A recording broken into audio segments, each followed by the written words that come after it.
Hello everyone, आप सभी का स्वागत है सिलेक्शन आईक्यू के डिजिटल प्लेटफॉर्म पर। कैसे हालचाल है जी? सब बढ़िया है? चंगे? तो फटाफट से बता दीजिए, ऑडियो वीडियो ओके है? चलिए, तो देखो आप सबको पता है, जिसका आप बेसब्री से इंतजार कर रहे थे, मैम सीईटी कब आएगी, सीईटी कब आएगी। लंबे समय के बाद भाई सीईटी का इंतजार खत्म हो गया है और सीईटी 2026 के लिए एक महत्वपूर्ण न्यूज अधीनस्थ बोर्ड के चेयरमैन साहब के द्वारा शेयर की गई है। देखो, आपको मैं हमेशा कहती हूँ, हमारे पास भी जब ऑथेंटिक सोर्स से सूचना आती है तभी हम आपके साथ शेयर कर पाते हैं। ऐसा तो है नहीं कि हम खुद से प्लान कर लेंगे, ठीक है। तो ऐसी स्थिति में आपको पता है कि अभी जो है जो अधीनस्थ बोर्ड के चेयरमैन साहब हैं, उनके द्वारा अभी रिसेंटली अनाउंसमेंट किया गया है, या हम बोले कि अपने इंटरव्यू में कहा गया है कि सीईटी जल्दी होने वाली है और बहुत बड़े बदलाव इसमें होने वाले। और ऐसे बदलावों में एक स्टूडेंट की रणनीति में क्या परिवर्तन होने वाला चाहिए, उन सब के बारे में आज की क्लास में मैं आपके साथ चर्चा करने वाली हूँ, ठीक है। तो भाई आज का आपको दिख ही रहा है, सीईटी 2026 एग्जाम डेट, बदलाव, रणनीति क्या है, सबके बारे में चर्चा करेंगे। बस आप बने रहे। तो आपने देखा होगा रिसेंटली एक इंटरव्यू जो है अगर वायरल हो रहा है, कि जिसमें अधीनस्थ बोर्ड के चेयरमैन साहब आलोक राज जी कह रहे हैं कि भैया सीईटी का जो एग्जाम है वो आपको ध्यान रखना है। सीईटी के दो एग्जाम होते हैं। सीईटी क्या है? पहले तो पात्रता परीक्षा है, आई थिंक ये तो आपको पता है। ये एक पात्रता परीक्षा है जिसको देने के बाद आप बहुत सारे एग्जाम के लिए क्या कर सकते हो, क्वालिफाई कर सकते हो, एलिजिबल हो सकते हो। तो सीईटी दो लेवल पर होता है, एक 10+2 और एक भाई ग्रेजुएशन। तो भाई आपने से जिसने अभी अभी 12th किया है, जो सरकारी नौकरी के सपने देख रहे हैं, उनके लिए भी बहुत अच्छा एक चांस है। अपनी तैयारी को आप 5-6 महीने में तैयार करके बहुत अच्छे से एग्जाम को क्वालिफाई कर सकते हो। सीईटी 10+2 की बात करें तो 10+2 जो है उसका जुलाई में फॉर्म आ जाएंगे, तो जुलाई में तो फॉर्म आ जाएंगे और एग्जाम जो है वो दिसंबर 2026 में हो जाएगा। और मैं हमेशा बोलती थी कि भाई दिसंबर में मतलब इस साल में सीईटी, ईओआरओ और आरएस प्री तीनों एग्जाम आपके लिए तैयार है, और देख लिए वही बात हुई है। अगर बात करें ग्रेजुएशन की, तो इसका फॉर्म जो है जुलाई में आ जाएगा और इसका जो एग्जाम है वो कब होगा जी? नवंबर 2026 में।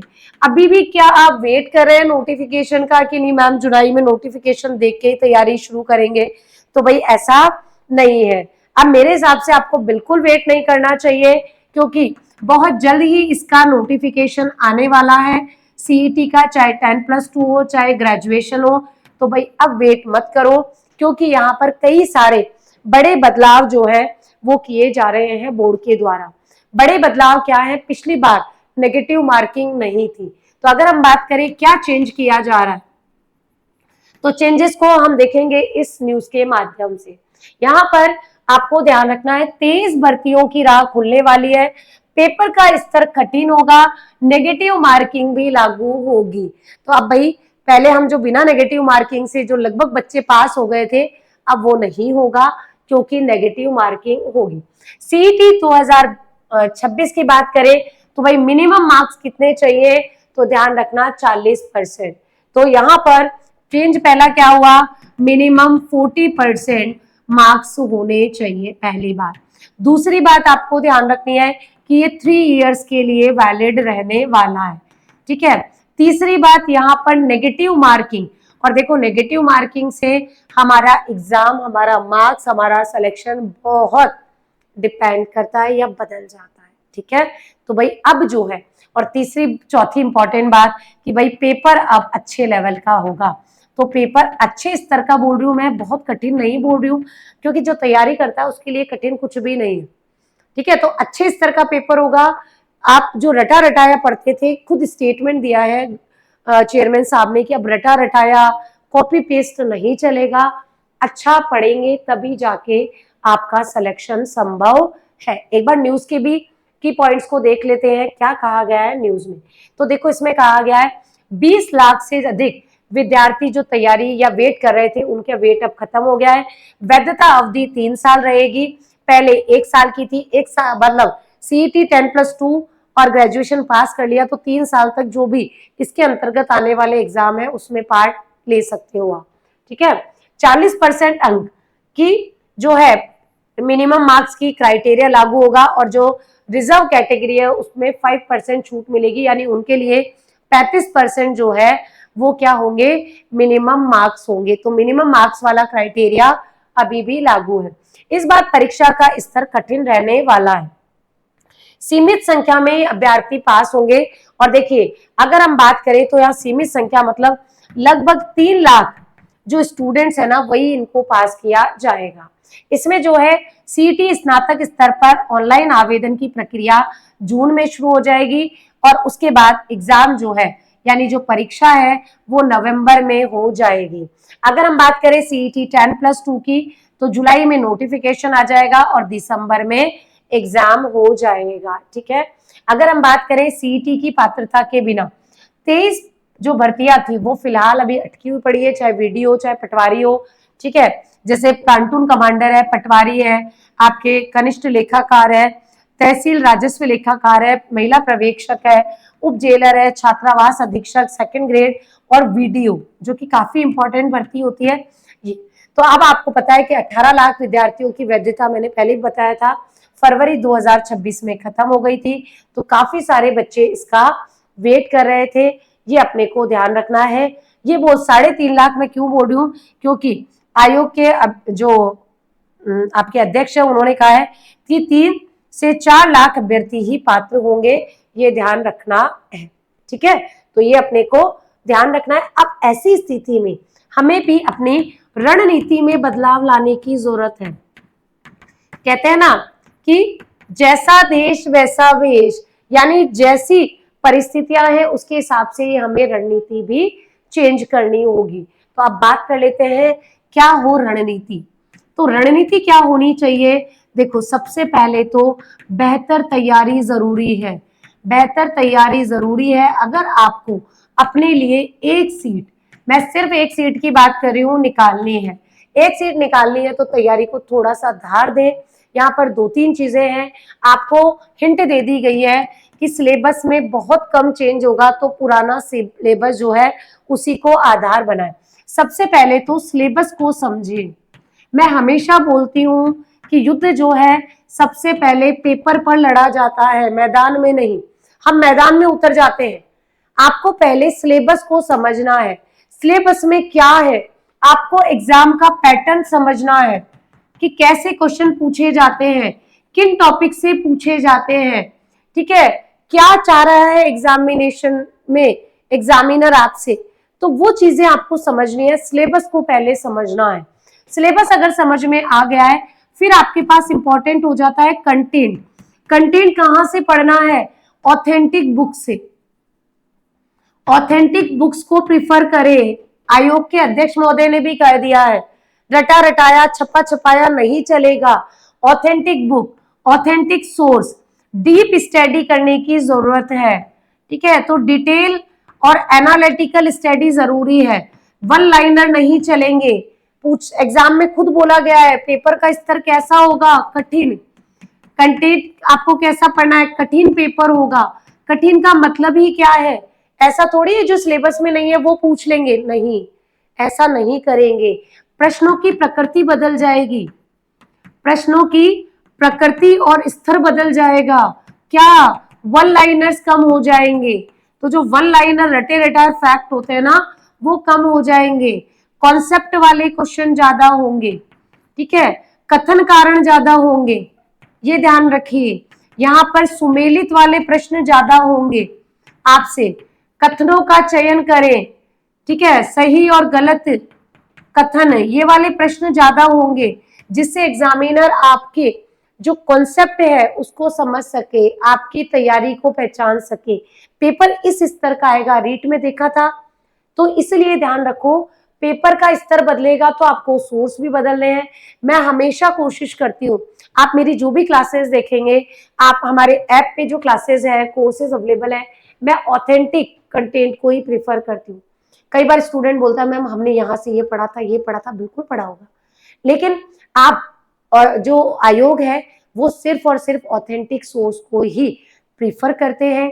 हिंदी ग्रंथ अकेडमी हो, एनसीईआरटी, आपके अच्छे लेखकों की बुक, उन्हीं को सोर्स बनाया जाना चाहिए। तो मैं भी हमेशा इसी पर, हम आरएस में भी यही ध्यान देते हैं कि ऑथेंटिक सोर्स से ही प्रश्न आपका पूछा जाए। ठीक है, सबसे पहले कंटेंट तैयार हो गया, सिलेबस समझ लिया।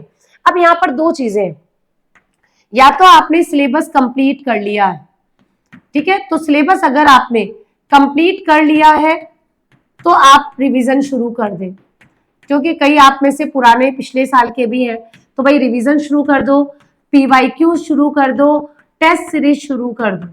अगर आपने, ठीक है, सिलेबस पूरा नहीं किया है तो फिर भाई पहले आप सिलेबस, सबसे पहले सिलेबस पूरा करें, सबसे पहले आपको सिलेबस पूरा करना है। अब सिलेबस पूरा करने में दो चीजें हैं, ठीक है, क्या ध्यान रखें, कौन से टॉपिक, आप दो चीजें करें भाई, एक तो कौन से टॉपिक आपको आते हैं, मतलब आपके लिए इजी है या आते हैं, और एक तरफ दिखे जो आपके लिए कठिन है और नहीं आते हैं। अब जो नहीं आते हैं ना, इन पर थोड़ा ज्यादा फोकस करें, तो इन पे ज्यादा फोकस करें, लेकिन इसका मतलब मैंने ये नहीं कहा है कि इन पर फोकस ना करें, इनका लगातार रिवीजन करते रहें, इन पर भी कंटिन्यू बनाए रखें, कंटिन्यू फोकस करें, ज्यादा फोकस उनको दें। और इनके लिए देखो, हर सब्जेक्ट हर बच्चे का वीक नहीं होता, आप कोशिश करें कि जो आपके कठिन सब्जेक्ट है, जो नहीं आते हैं, उनकी सब्जेक्ट की क्लासेस ले लें, सब्जेक्ट की क्लासेस ले लें। जैसे मैंने खुद ने, मुझे बताया राजस्थान पॉलिटी वीक होता है, तो मैंने राजस्थान पॉलिटी का अलग से कोर्स डिजाइन कर दिया। क्यों पढ़ेगा बच्चा पूरा कोर्स जब उसको राजस्थान पॉलिटी पढ़ना है, सिर्फ इंडियन पॉलिटी पढ़ना है, या उसका आर्ट एंड कल्चर अच्छा नहीं है।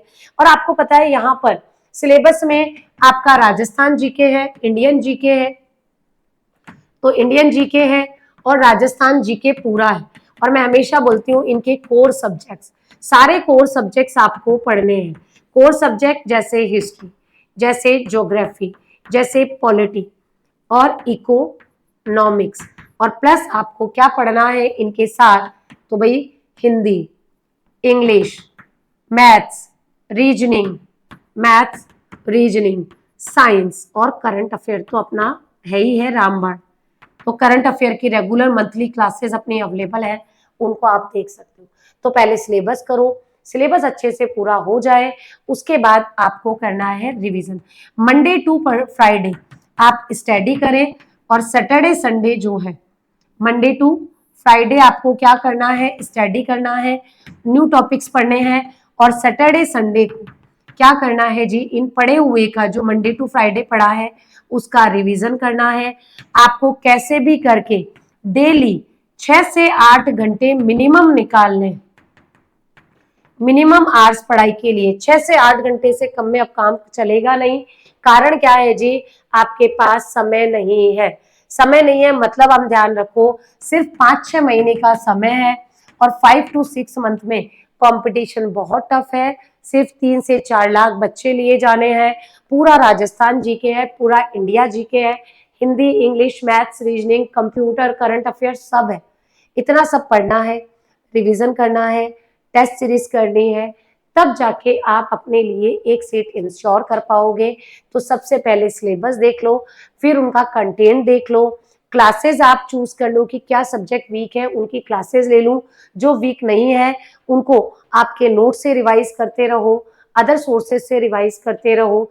6 से 8 घंटे का एक शेड्यूल बना लो डेली, सुबह ये पढ़ना है, दोपहर में ये पढ़ना है, शाम को ये पढ़ना है, बीच बीच में 1-1 घंटे का ब्रेक या जो रेस्ट है वो भी लेते रहो, जिससे तैयारी अच्छी चलती रहे, दिमाग और आप शरीर का बैलेंस कर पाए, अच्छे से पढ़ पाए।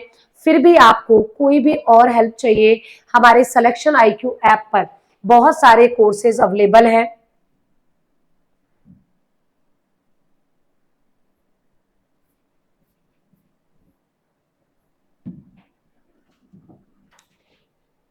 देखिए ये सारे कोर्सेज जो हैं वो आपके सिलेक्शन IQ ऐप पर अवेलेबल हैं, जिनको आप देख सकते हैं।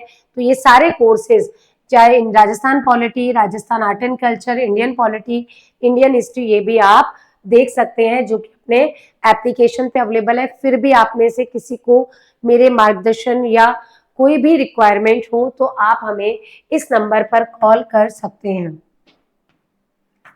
9929434869। ये हमारा नंबर है, इस पर आप कॉल करके हमें कनेक्ट कर सकते हैं। किसी भी प्रकार की कोई भी गाइडेंस या कोर्स या टेस्ट सीरीज के रिगार्डिंग अगर आपको बात करनी है तो भाई अब कमर कस लीजिए, समय नहीं है और ज्यादा से ज्यादा पढ़ाई पर ध्यान दें, अपना शेड्यूल बनाए, रणनीति तैयार करें, रणनीति के साथ मैदान में उतरे और फतेह करें। ठीक है, तो भाई किसी को और कोई डाउट है, कुछ भी है तो कमेंट कर सकते हैं, इस नंबर पे हमें कॉल भी कर सकते हैं। Thank you so much.